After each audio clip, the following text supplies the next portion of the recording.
Alrighty, welcome back, family. Welcome to the studio again. Today, as promised, I'm going to be going through some mixing stuff with you. On Instagram, I went and did a poll and chose mixing and sound design.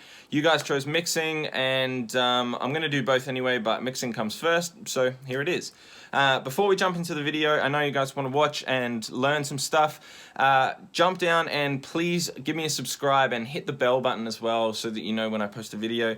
That really helps me, and it also can help you keep up to date with all the stuff that I'm posting, both music, free stuff, tutorials, all that kind of thing. So that would be awesome if you could. 2 seconds, bang, done, and let's continue on. So first step with mixing, I really wanted to go through the first most important thing for me, which is ironically not even based in the DAW or the computer. It's all up here, and I learned this going through the process myself. It's critical that when you're tackling the mixing side of music, whether it be in between layers or whether it's the whole track or whether it's a whole album, you really need to be putting your mixing cap on, because you can't be coming in with a creative brain and sort of creatively looking at the piece when you're trying to mix, and vice versa. You shouldn't be coming in with a sort of a mixing attitude then trying to work on the creative aspects of the track. If you're focusing on mainly the actual mix elements and you're coming in and thinking how everything's going to fit within the perspective of the track, then you can really nail what's important. One thing I learnt which was really helpful in understanding the perspective of mixing in this kind of mixing mindset thing is perspective.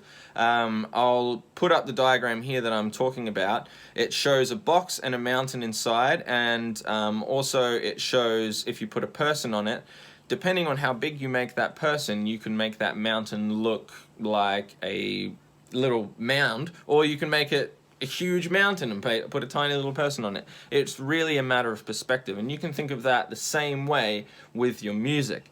So if you have one element that's really big in the mix, for example, when I've got my hand out here, you can see the perspective. My hand looks massive compared to my face, so this looks really out of place. Whereas if I have it back here, it kind of looks more in perspective and it fits more within this frame. So that's what you need to tackle. If you've got a loud as hi-hat going, real loud in your ear, it's going to overcrowd everything else in the mix, and it's going to sound out of place and give everything else a loss of balance, really.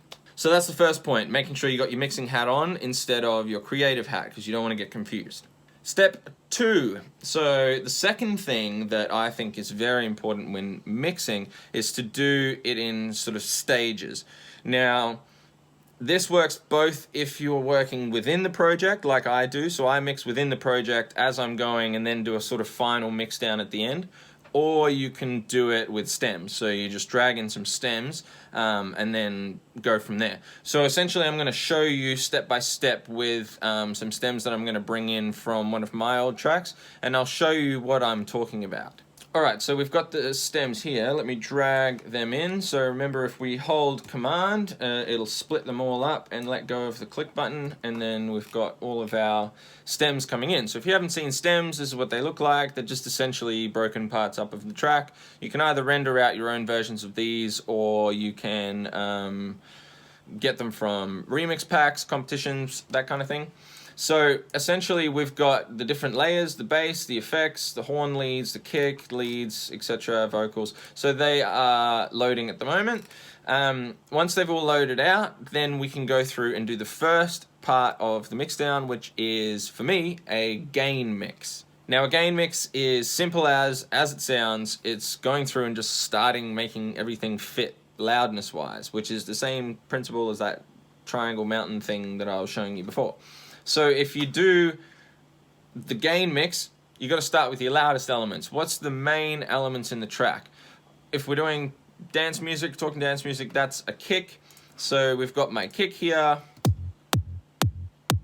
Bang, bang, bang. That's going to be the loudest part in the track.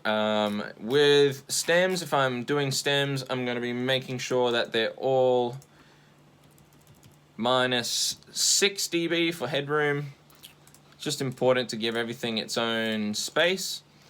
Let's bring these down. So the kick, we wanted to do the loudest one first. So let's pop him up the top, the kick, and we want to leave that at, say, -6 as the loudest element in the track. The second element we want is the bass. So we can go through and mix the bass in. Again, probably going to be sitting around -6 as well, because you want that bass and kick to be somewhat of a solid kind of sound. So if the kick is pumping at the same time as the bass and the same gain or loudness, it's not going to sound like one's like, you know, bigger than the other, or sort of same thing, perspective here, kick down here, bass up like this big. You want to bring them back in perspective. So bass line, I mean, this record's already mixed, so it's kind of hard to show you, but essentially what I would do is bring it sort of back, maybe chuck an EQ down on the master, if we have a look, and make it so it's nice and flat, and then if we play the loop, we'll be able to balance out the frequencies in the low end. So let's just loop over this and play it.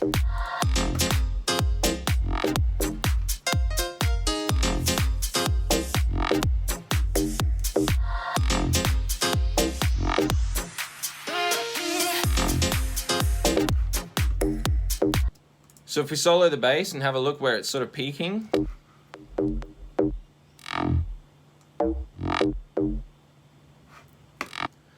So it's sort of peaking around maybe 4 or 5 dB, depending on where it is in different frequencies. Let's have a look at the kick.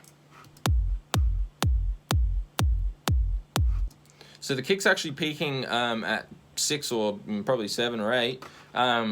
So we could actually probably bring the kick back a little bit. Tip on mixing the kick from the original record. Let's listen to that, see what it sounds like.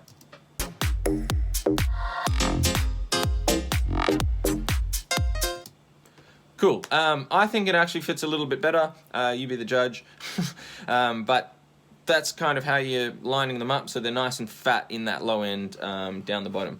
Now we can bring in probably the next elements, which would be the leads, and you'd build it up from there and kind of, you know, build your gain staging, I think it's called, is what the technical term is, but build your track up in stages from the loudest part down to all the twinkly effects and the glitter on the end that make it shine and really come alive.